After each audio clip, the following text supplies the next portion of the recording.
Salut les gens! Alors si, il y a un sujet sur Star Wars que j'ai pas encore abordé et que je peux aborder sans souci, sans craindre de spoiler mes joueurs, c'est la Force. Bon, tout simplement parce qu'en plus la Force, on va dire, n'est pas quelque chose de prépondérant dans ma campagne. On est encore une fois sur un équipage de beaucoup de mercenaires et compagnie, et voilà, il y a pas de personnages qui sont hyper axés sur la force, donc à ce niveau-là, c'est pas quelque chose qui va être prépondérant. Mais toutefois, c'est un aspect important de la galaxie de Star Wars. Donc même si au sein des joueurs, voilà, c'est pas quelque chose qui soit principal, ça reste quelque chose qu'ils peuvent croiser, côtoyer au cours de la campagne. Donc on va aborder le sujet. Déjà, on va essayer de définir ce qu'est la force. Quand je dis définir la force, je vais pas, voilà, je vais pas vous faire l'affront de vous expliquer ce qu'est vraiment la force dans Star Wars. C'est juste qu'il existe trois écoles en fait. La première est la plus générale, la plus, on va dire la classique traditionnelle, c'est celle qui a été dite dans l'épisode 4 par Obi-Wan Kenobi. La force est un flux qui traverse toute la galaxie, toutes les choses de la galaxie, tous les êtres vivants, etc. Et qui les maintiennent en un tout. Et une sorte de tissage qu'on peut, que certaines personnes, certains élus peuvent maîtriser, utiliser, diriger à un certain degré. Moi, je pars sur ce principe-là.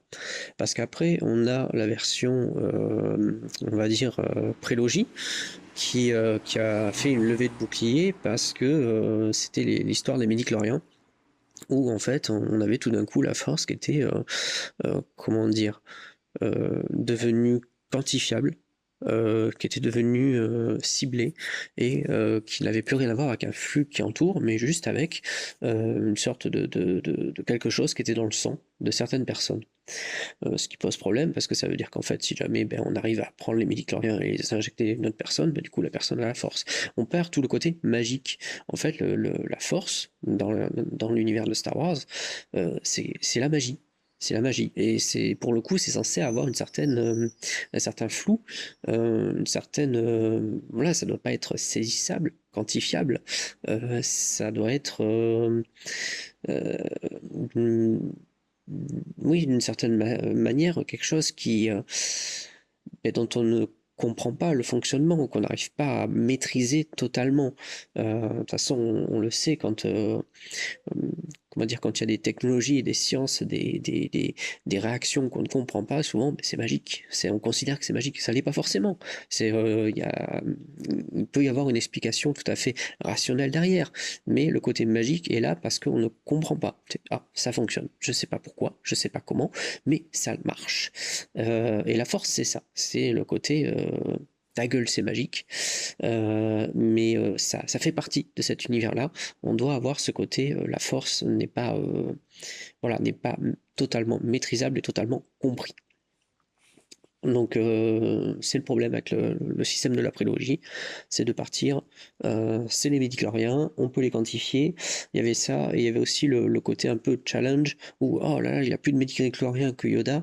Moi ce que j'avais peur, c'était le côté un peu façon DBZ, où les ennemis ont une sorte de lunette où ils peuvent voir la puissance de l'adversaire. Enfin voilà, alors, j'ai rien contre ceux qui adorent DBZ, hein, moi ça n'a jamais été mon truc, mais je comprends l'intérêt qu'on peut avoir dessus. Mais clairement, le côté surenchère à chaque fois de puissance, etc., c'est pas quelque chose qui m'a vraiment appelé, et j'ai pas envie de le voir dans Star Wars. Voilà, si c'est pour avoir ce genre de choses, c'est pas d'avoir toujours plus haut, toujours plus fort, toujours plus. Niveau scénario, je trouve que c'est pas quelque chose qui est très engageant. Et enfin, la troisième version, qui est pas encore complètement installée à mon avis, c'est celle qui est en train de mettre en place Disney. C'est les dieux de la force, avec une sorte d'univers plus ou moins parallèle, une sorte de plan d'existence autre, où on aurait des sortes d'entités, comment dire, d'entité supérieure de la force qui serait qui serait le produit de la qui produirait de la force. Je sais pas trop comment ils veulent extraire ça, mais des sortes de divinités, divinité claire, divinité obscure, et voire peut-être divinité grise. Ça m'ennuie beaucoup. Ça m'ennuie beaucoup. Parce que déjà le système de Dieu et de religion n'est pas présent du tout dans l'univers de Star Wars, non, du tout. J'y vais peut-être un peu fort. Il peut y avoir certaines cultures, certains peuples qui ont une religion et qui la pratiquent, mais ça reste toujours quelque chose de très localisé et ça n'a jamais été quelque chose de prépondérant dans l'univers de Star Wars. Donc le fait d'instaurer comme ça des dieux qui seraient eux qui seraient la source de la force, encore une fois, on cherche une explication, on rationalise. Alors, rationaliser, c'est peut-être un bien grand mot par rapport à des divinités, mais voilà, toujours essayer d'expliquer les choses, alors que des fois le mystère a beaucoup plus d'intérêt. Euh, et, et encore une fois, le côté Dieu me gêne un peu, justement, dans un univers qui semblait en être libéré d'une certaine manière, ça, ça m'ennuie. Et ça cloisonne beaucoup tout ce qui est possible de créer par rapport à quelque chose qui finalement reste insaisissable, comparé à quelque chose où on dit, bon, ben, c'est les dieux. C'est pareil, à ce moment-là, le parallèle que je pourrais faire, c'est avec Donjons et Dragons, où on a les prêtres les moines, etc., qui tirent leur pouvoir justement de faveur de certaines divinités. On va aller, enfin voilà, moi j'ai pas envie de partir dans ce sens-là. J'ai vraiment envie de rester dans le principe où la force, c'est quelque chose de magique, c'est un flux, c'est un peu comme, je crois que c'est mage. Je crois que c'est mage dans le monde des ténèbres, qui parle de toile en fait, une sorte de toile où, auquel on peut tirer les fils pour voilà, faire des actions qui sont normalement physiquement impossibles, etc. Mais la force, ça reste un flux. J'aime bien le côté flux. J'expliquerai plus tard pourquoi. Mais voilà, c'est une sorte de chose qui peut être sur un autre plan d'existence, peut-être, mais il faut pas que ce soit acté. Il faut pas que ce soit, voilà, c'est comme ça. La force, c'est ça. Non, il faut que ça garde ce côté mystérieux, incompréhensible.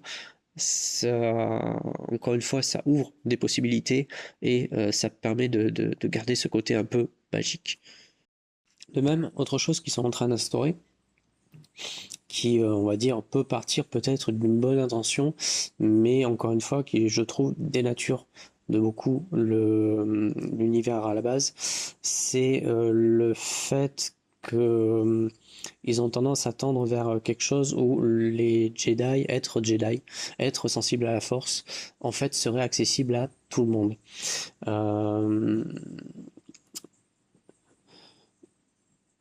Moi, j'aime pas en règle générale, pas forcément dans Star Wars, en règle générale, je suis pas quelqu'un qui aime le destin. J'aime pas quand les choses sont censées être déjà écrites, et puis voilà.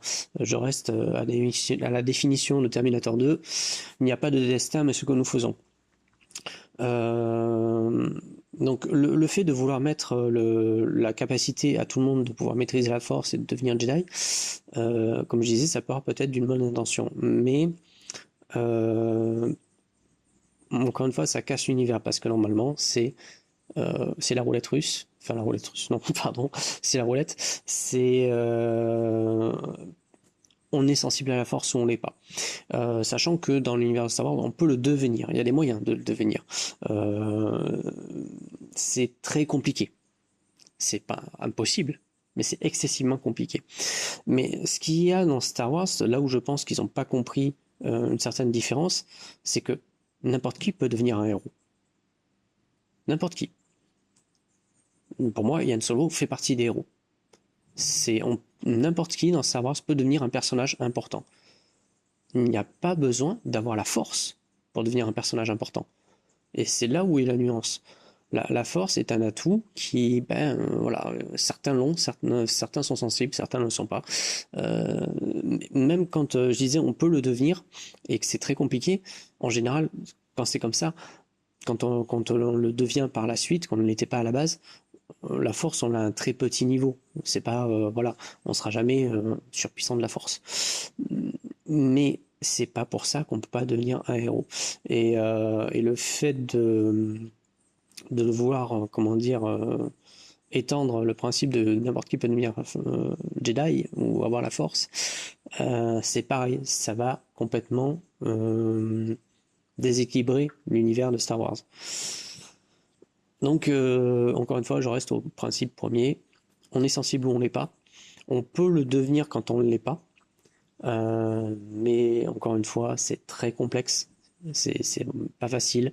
Il y a différents biais hein, pour le devenir, ça c'est déjà vu. Mais voilà, faut pas que ce soit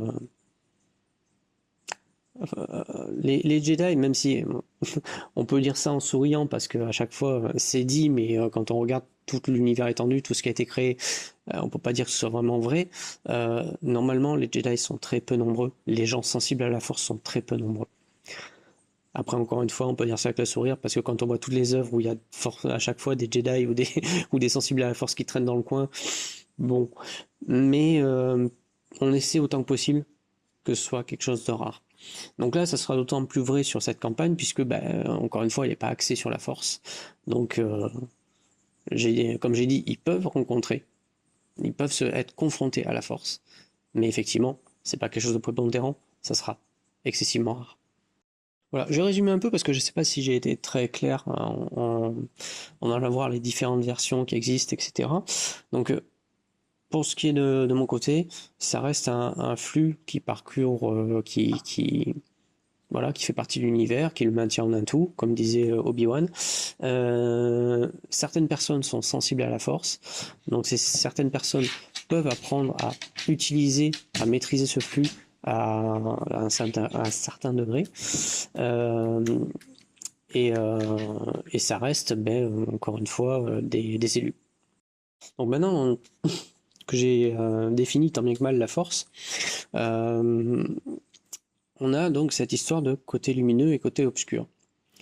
Et en ce moment, le côté gris, entre guillemets. Star Wars reste très manichéen à la base. On a les gentils, les méchants. Les gentils avec des sabres bleus, les méchants avec des sabres rouges. C'est tel que ça a été défini au départ. Même si, comme je disais, j'ai tendance à rester sur la version traditionnelle, voire univers étendu. Comment ils appellent ça déjà, Disney? Légende? L'univers légende? Oh, je sais plus. Bref, l'univers étendu qu'ils ont foutu à la poubelle. Je suis pas forcément très fan des histoires très manichéennes. Je trouve que ça limite beaucoup les gentils, les méchants, les paladins et les chevaliers noirs. Voilà, ça limite beaucoup. Et effectivement, je préfère mieux le côté un peu. Le monde est gris. Le monde est très subjectif. Et les gens ont des valeurs morales qui peuvent varier d'une personne à une autre. Donc, le côté lumineux, côté obscur va exister forcément. On peut pas éliminer ça. Donc il faut qu'il existe. Reste à voir comment on le gère et comment il se gère par rapport à la force. Tel que je vois la force et tel que c'est décrit c'était plutôt bien fait ça dans le manuel de Star Wars D6. On va dire le commun des mortels qui n'est pas sensible à la force reste tel qu'on le connaît. Encore une fois, les gens sont bons, mauvais, personne n'est tout bon, tout mauvais. Tout le monde a encore une fois ses propres valeurs morales et sa propre conscience. Par contre, effectivement, quand on est sensible à la force, on a tendance vraiment à être soit très bon, soit très mauvais. Et ça, je peux l'expliquer justement par ce côté flux. Je suis pas partisan, comme je disais, d'avoir des dieux de la force lumineux ou obscurs. Je suis pas sur le principe que la force prend le pas sur la personne. Pour moi, la force est un outil. Et comme les outils, comme la science, comme la technologie, comme l'IA, le clonage, à chaque fois, on a tendance à jeter la pierre à, quelque chose d'inanimé. Alors qu'en fait, le bien, le mal, c'est nous qui le faisons, c'est l'humain qui le fait. Donc, à savoir si l'IA va être une bonne chose, si le clonage est une bonne chose, ça, c'est seulement ce que nous, on en fait. C'est à chaque fois, donc on a mis un moratoire sur le clonage, on a mis sur l'IA, on est en train de débattre, est-ce que c'est bien, est-ce qu'il faut continuer, est-ce qu'il faut pas continuer. Non, c'est comme une voiture, on peut conduire tranquillement ou on peut écraser des gens. C'est un outil. C'est c'est ni bon ni mauvais, c'est nous ce qu'on en fait. La force, c'est pareil. La force, on en est parti sur le principe que c'était un flux. Et donc la personne l'utilise et essaie de le contrôler et essaie de diriger le flux, on va dire, entre guillemets, de la manière dont il le souhaite. Un flux, c'est comme un courant. Et je pars du principe que plus on l'utilise dans le côté lumineux, et plus la personne aura tendance à être portée vers le côté lumineux, ce qui fait qu'on va avoir justement des Jedi très vertueux, et inversement, quelqu'un qui va commencer à l'utiliser d'une mauvaise manière pour faire le mal, va de plus en plus être poussé par ce flux, par ce courant, vers des actions de plus en plus mauvaises. Mais en soi, la force n'a pas de volonté propre. C'est oui, on part sur un flux, sur un courant, et plus on va dans un sens, plus on risque d'être porté dans ce sens-là. C'est un peu comme quand on a fait un crime, il y a eu un témoin, on a tué le témoin. Enfin voilà, c'est une sorte d'engrenage.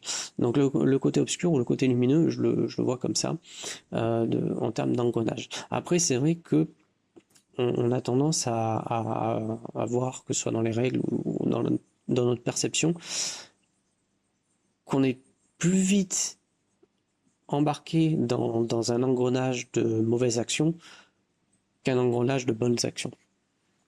Ce qui est très probable. C'est souvent plus facile d'être égoïste et de voir pour sa gueule que d'essayer de faire le bien autour de soi. Peut-être. Mais en tout cas, la force reste un flux qui n'a pas de volonté propre. Donc, et le côté justement manichéen de la force reste, même si l'univers de Star Wars n'est pas forcément manichéen, comme on a dit pour le commun des mortels, quelqu'un qui est sensible à la force va tendance à être plus ou moins manichéen. Après, actuellement, on a cette voie grise qui est en train de se mettre en place, qui est pour le coup, elle, j'aurais tendance à la suivre, même si c'est vrai que c'est instauré, enfin, c'est pas Disney qui l'a inventé, mais c'est vrai que Disney de plus en plus elle est en train de partir vers cette voie de Jedi gris, qui a une certaine logique. C'est que il est vrai que la voie des Jedi est très comment dire, on peut pas dire que ce soit franc du collier. C'est leur manière de faire, les règles qu'ils instaurent, etc. C'est une vertu qui semble parfois un peu trop, comment dire, un peu trop carré et pas réaliste par rapport à l'univers. On pense au fait comment dire, un peu comme disait Anakin, pour le coup, c'est une des rares répliques qui a un certain sens, quand il parlait à Padmé, dire on nous demande d'aimer son prochain, mais on n'a pas le droit d'aimer.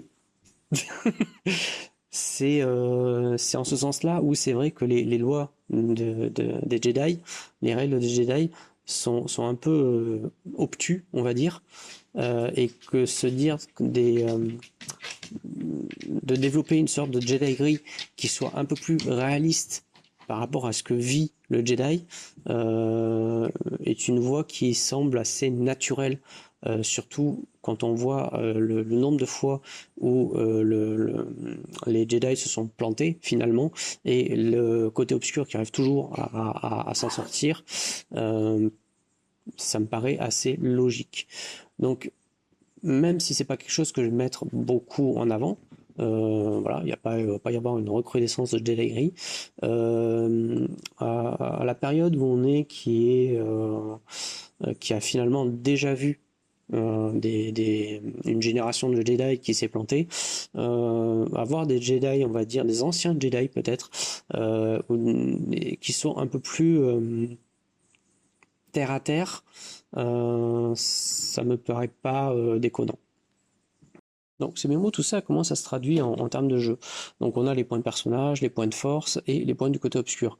Pour ce qui est des points de personnage, des points de force, je vais pas les redévelopper ici. Je pense que j'ai bien vu avec mes joueurs comment ça fonctionnait, etc. Euh, à titre informatif, on va dire. Pour d'autres personnes qui joueraient à Star Wars D6, j'ai juste fait une petite modif. Donc les points de personnage, ça bouge pas, ça reste disponible pour rajouter un dé et ça sert de point d'expérience. La seule différence que j'ai fait, c'est pour les points de force, où je considère que plutôt que d'avoir à dépenser des dizaines de points de personnage pour gagner un point d'attribut où ça met 30 ans, en fait, je préfère mieux comment dire, qu'ils utilisent des points de force, que j'avoue, dans ma manière de jouer, ils en trouvent un peu plus facilement que ce que préconise le livre. Voilà, si on suit le livre, c'est hyper rare, c'est vraiment sur des cas hyper particuliers. Moi, bon, s'ils jouent bien, s'ils font bien leur personnage, en général, ils arrivent à se retrouver assez rapidement des points de force. On va dire, je suis assez généreux en général niveau points. Donc, ils utilisent des points de force pour faire tout ce qui est évolution d'attributs. Donc et ça évite de devoir collectionner les points de personnage, qu'ils aient peur d'utiliser leurs points de personnage, parce que pour les attributs, il en faut des dizaines, et ce qui me paraît un peu ridicule. Voilà, bon ça c'est la petite parenthèse, on va dire technique, pour ceux qui voudraient faire une règle optionnelle par rapport à ça. Non, là ce qui m'intéressait le plus, c'est les points du côté obscur. Alors les points du côté obscur, à la base, on va dire pour le jeu de rôle D6, c'est très très punitif. Je trouve on en obtient très très rapidement, et on peut les collectionner très très facilement. Ce qui se passe, c'est que dans le jeu de base, en fait, dès qu'on fait quelque chose de mal, on chope des points du côté obscur. Et ça, je trouve ça assez problématique, parce que en gros, à chaque fois qu'on reçoit un point du côté obscur, on lance un dé, et forcément, au bout de avec un dé 6 faces, voilà, au bout de 6 points de côté obscur, on sait que c'est plié, quoi. Donc moi, je vais pas faire comme ça. Je vais pas faire comme ça. Je vais faire par une sorte d'échelle, en fait, de vilainie. Voilà, une échelle de points de vilain qui est sur 6 barreaux. Et en fait, c'est un peu le même principe. Je l'ai un peu repiqué au Monde des Ténèbres. Voilà, même si je suis pas très fan des jeux de rôle du Monde des Ténèbres, Vampire, ça va pas dire que ça m'est éclaté. Mais il y avait ce système-là par rapport à l'humanité et la bête, que je trouvais assez intéressant. C'est-à-dire qu'au lieu comment dire, de se choper des mauvais points à chaque fois qu'on faisait le moindre truc, il y avait ce système d'échelle. Donc on va partir, premier point de côté obscur, c'est si jamais on laisse faire du mal à quelqu'un, ou on laisse quelqu'un mourir. Voilà, alors qu'on pouvait agir, hein. J'entends bien. C'est pas voilà, si on pouvait rien faire, si on a essayé et que ça a pas fonctionné. Voilà, je pars vraiment, délibérément, on laisse quelqu'un souffrir, voire mourir. À ce moment-là, on gagne un premier point de côté obscur. Mais plutôt que d'avoir un second point du côté obscur en refaisant la même, c'est un palier. C'est-à-dire que si on l'a fait une fois, on peut le faire deux fois. On va pas regagner un point du côté obscur. C'est, on va dire, notre conscience qui a atteint ce stade de tolérance. Donc ça, c'est le premier palier. Deuxième palier, c'est faire soi-même du mal à quelqu'un. Donc, quand je dis du mal, c'est mal profond. Alors que ce soit physique ou psychologique, mais vraiment faire une grosse blessure à quelqu'un, voilà, c'est quelque chose qui va être dans le temps, hein. Donc, même torturer quelqu'un. Voilà, c'est le second palier. Le troisième palier, c'est tuer quelqu'un. Et toujours comme ça, ce système de palier. C'est-à-dire qu'une fois qu'on l'a fait une fois, on considère que le personnage, voilà, il va pas regagner des points à chaque fois qu'il va le faire. Ce qui veut dire que quand on croise des personnages, des PNJ qui ont des points du côté obscur, ben on peut se dire jusqu'où il est capable d'aller. Ça donne une idée de sa volonté. Et ça peut être intéressant aussi à jouer justement des personnages qui sont poussés à aller plus loin que ce qu'ils étaient capables de faire. Je trouve ça plus intéressant, plus réaliste. Ça évite encore une fois que quelqu'un tombe du côté obscur, mais en 2-2. Donc là, on a ces paliers. C'est pareil, du coup, d'habitude, je fais lancer le dé à chaque fois quand même pour savoir s'il bascule du côté obscur. Je continuerai à faire lancer le dé, mais ce sera pas forcément un basculement du côté obscur, mais plus une séquelle qu'il aura dans sa manière d'être. Voilà. Ce sera peut-être un personnage qui sera de plus en plus aigri, de plus en plus voilà. Essayer de lui rajouter une caractéristique psychologique de ce palier-là. Parce que, ben oui, c'est pas forcément facile à vivre après de se dire j'ai été capable de ça. Plus que d'un passage direct du côté obscur. Je pense que je garderai le passage au côté obscur arrivé au stade final. Plutôt que d'un basculement un peu aléatoire au moindre truc. Mais voilà, il y aura un jet de dés et puis on verra s'il y a des séquelles par rapport à psychologiquement comment il encaisse la chose. Donc j'en étais au troisième palier où on va tuer quelqu'un. Quatrième palier a fait du mal, blessé, tué. Alors là, on n'est plus sur quelqu'un, n'importe qui, mais quelqu'un de proche. Je pense qu'il y a quand même une certaine différence entre faire tuer alors quand je dis tuer quelqu'un aussi, parce que bon, il y a des combats, etc. Je compte pas la légitime défense. Je compte pas les combats voilà, en zone de guerre, etc. Ça, j'estime que ça rentre dans le principe de la survie. Franchement, si à chaque fois qu'un joueur, qu'un PJ devait tuer un PNJ et passer directement à 3 points de code obscur, bon, le jeu il serait vite plié. Donc quand je dis tuer quelqu'un, c'est vraiment tuer quelqu'un pour un motif, on va dire plutôt égoïste, voilà, qui soit pas dans le principe je me défends ou c'est la guerre. C'est un parti pris parce que je pense que même à la guerre, quand on tue quelqu'un pour la première fois, ça doit laisser des traces, j'imagine. Mais bon, après, ça reste un jeu.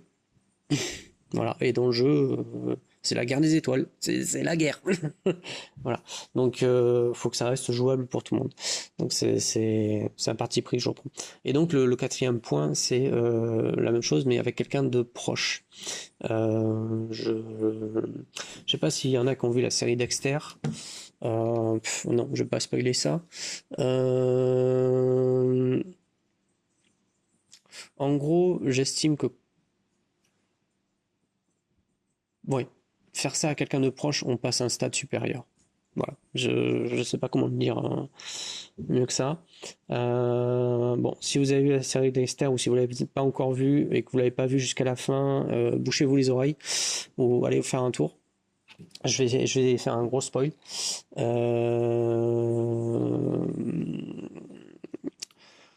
Quand quand Dexter tue Attention, spoil, bouchez-vous les oreilles, écoute la musique. Quand Dexter tue sa sœur, pour moi, il a passé un palier. C'est-à-dire, même moi, j'ai pas continué. Il y a une nouvelle saison, enfin, oui, il y a une nouvelle saison qui s'est faite ensuite. Pour moi, Dexter est mort à ce moment-là. C'est, c'est de tout temps, toute la série, il tuait des tueurs en série, tels que lui avait pris son père pour on va dire, au moins, euh, au moins servir à quelque chose. Le fait qu'il tue sa sœur adoptive, il a passé un palier. Il avait déjà passé un palier avant, quand il avait tué le flic qui avait compris ce qu'il faisait. De toute façon, toute la série, il passe des paliers comme ça. Et arrivé au moment où il tue sa sœur, pour moi, j'ai pas compris. J'ai pas compris. Donc c'est pour ça que pour moi, c'est un palier supplémentaire. Ensuite, on était 1, 2, 3, 4. Cinquième palier, donc c'est tuer, faire du mal à un groupe de gens, plusieurs personnes, une communauté, voilà. Donc tuer ou faire du mal, et là faire du mal à grande échelle, plusieurs personnes. Et le sixième palier, c'est carrément le génocide. Voilà. Donc quand on passe ces 6 paliers, c'est sûr, on est du côté obscur. À chaque palier, on jette un dé et on voit si on a une conséquence. C'est comme ça que je le vois. Et encore une fois, pensez vraiment que c'est des paliers. Donc pour mes joueurs, quand vous avez passé un palier, dites-vous, ah, je peux faire ça sans qu'il se passe, voilà, sans que j'ai trop de problèmes ou quoi. Alors c'est pas pour vous encourager à tuer, faire à la chaîne parce que vous avez les points du côté obscur qui vous permettent que, mais c'est pour que dans le jeu ça reste jouable. Encore une fois, surtout qu'en plus on est dans une campagne qui est très sombre. Voilà. Donc je pars du principe que du coup mes joueurs sont prévenus. Je le redirai à la prochaine partie. Je leur expliquerai rapidement à la prochaine partie. Mais à l'inverse, je serai assez intransigeant quant à recevoir des points du côté obscur. Surtout que en général, je préviens. Je préviens vraiment. T'es sûr que tu veux faire ça? Donc voilà. Mais c'est comme ça que ça marchera. Mais c'est vrai que du coup, je serai assez intransigeant. C'est-à-dire que d'un côté, vu les paliers, c'est pareil. S'ils se mettent directement à tuer toute une communauté, et ils vont passer au stade 5 direct. C'est pas un point du côté obscur qu'ils vont prendre, c'est 5. C'est du coup, ça sera voilà, ça sera logique tout simplement. Alors je parlais d'avoir des bonus par les points du côté obscur. Il y a différentes façons. Il y a le côté de faire appel au côté obscur. Alors ça va dépendre aussi c'est des choses qui peuvent se justifier que scénaristiquement. Ça peut pas se faire voilà du jour au lendemain. Quelqu'un je fais appel au côté obscur. Non, c'est sur certaines scènes clés où c'est possible. En fonction si on a ou pas un certain palier. Quelqu'un qui n'a pas de palier du côté obscur, en général, est poussé à faire appel au côté obscur. Les seuls cas où j'ai vu ça, c'est par un esprit d'un ancien site ou quoi qui est dans le côté obscur, un peu comme on a les esprits des Jedi parfois qui apparaissent. Il faut savoir, plus rarement, mais certains Jedi sombres ou Sith ont cette faculté-là aussi de pouvoir réapparaître en termes d'esprit. Alors qu'est-ce que c'est, comment ça marche, qu'est-ce que quoi, sachant qu'en plus je rejette l'idée qu'il y ait des divinités et un plan spécifique au côté obscur, enfin à la force.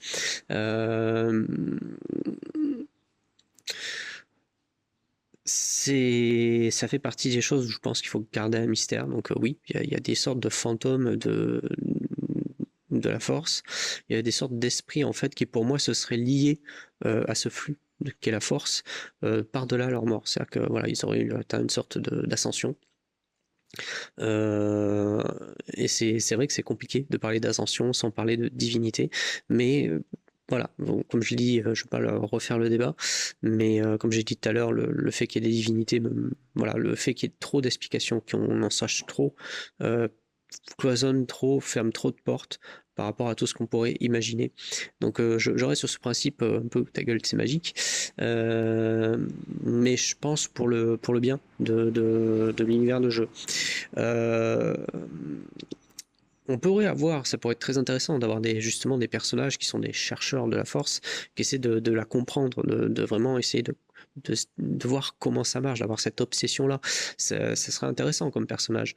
Mais pour le bien de l'univers de jeu, je pense que il faut que ça garde sa part de mystère, il faut que ça garde son côté justement un peu incompréhensible, ouais, insaisissable encore une fois.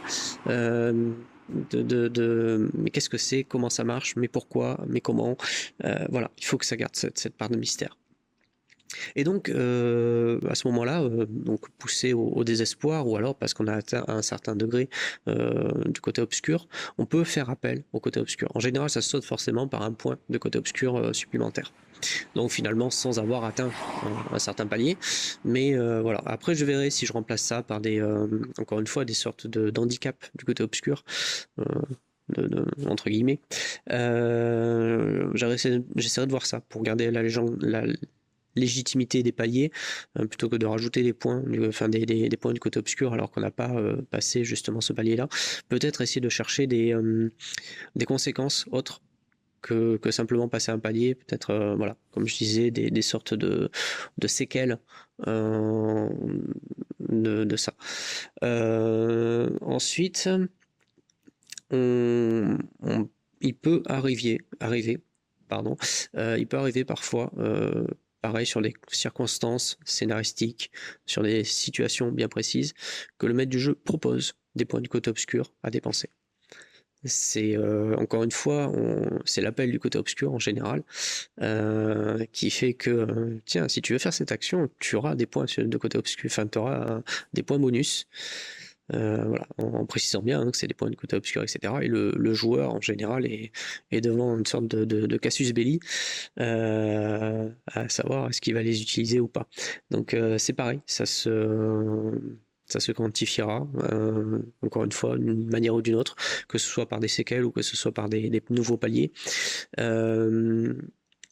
Mais ça peut arriver, c'est extrêmement rare. Je crois que de tout ce que j'ai pu jouer dans Star Wars, j'ai dû utiliser ça, allez, 3 fois, 4 fois peut-être.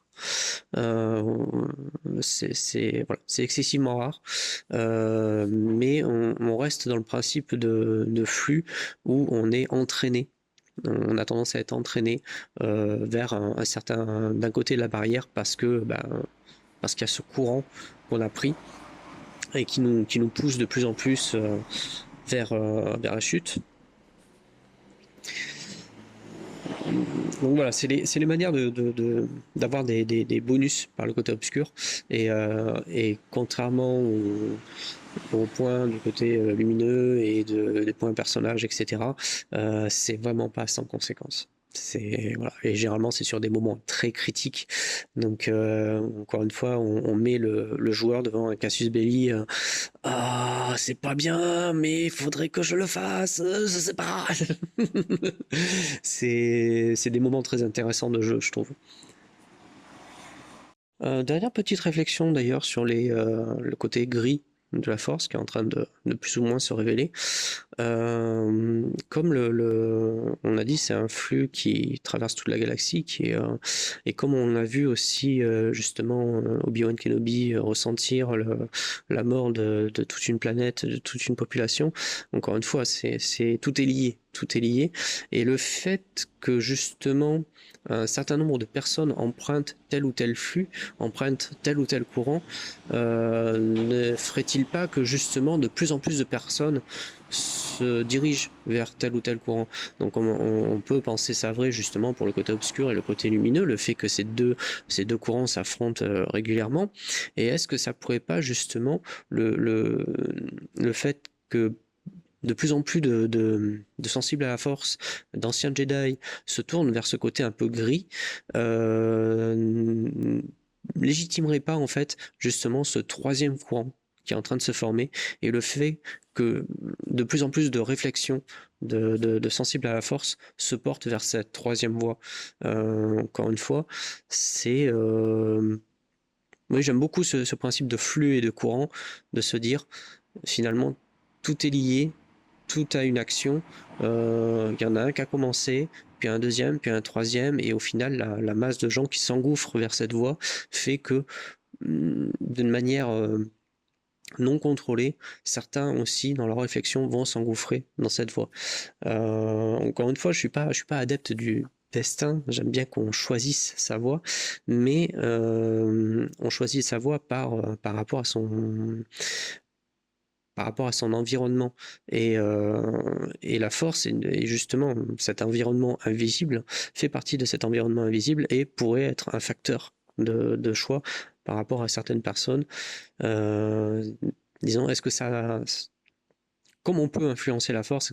Est-ce que la force nous influence pas aussi? Voilà, le débat est ouvert.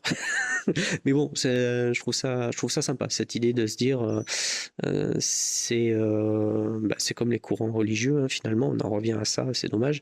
Mais oui, c'est des idées qui sont lancées, et de plus en plus de personnes se fondent dans cette idée. Après, je sais pas. Non, je suis en train de digresser total. De toute façon, sur ce, je pense qu'avoir tout vu ce qui m'intéressait surtout par rapport au côté obscur pour le coup, pour mes joueurs, parce que c'est vrai que pour l'instant j'ai été tranquille, on va dire assez tranquille sur le sujet, je les ai pas trop embêtés avec ça, mais c'est vrai que plus ça va avancer et plus c'est des questions qui vont se poser et qui vont devoir prendre en compte. Voilà, sur ce, ciao ciao, à la prochaine fois.